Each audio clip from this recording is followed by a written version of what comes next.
All right, guys, working on the 88 Vet. We showed you the throttle body, how it was a little, still needs to be cleaned up, a little crusty underneath there. Here's the old gasket, which surprisingly came out in one piece, so it was super cool. You can tell.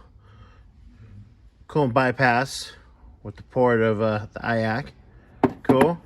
Cannot find that gasket anywhere. So, boss man, so gonna make a new gasket out of gasket paper. So there's that. He also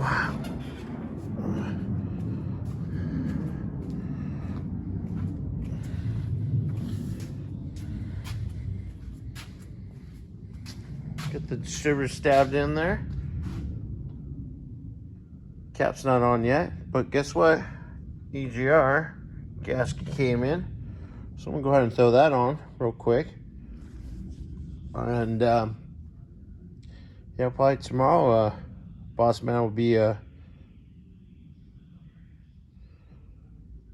get that gasket made so I can put the other runner on with the 9th injector, which he's got an O-ring kit, so we're gonna throw a new O-ring on that. And probably tomorrow.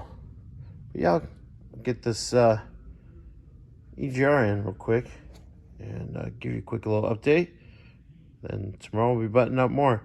Also, he ordered a new radiator with the right hole for the temp sensor. So yeah, that'll be arriving soon here too. Alright guys. Alright guys, got the EGR valve in, nice and tight. Runner sitting in there. I think it's where I'm gonna stop for tonight on this guy. And tomorrow's another day.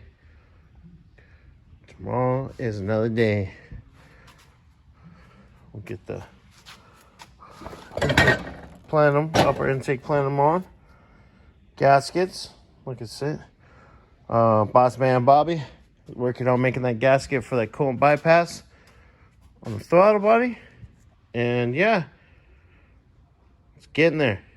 All right, guys. Later.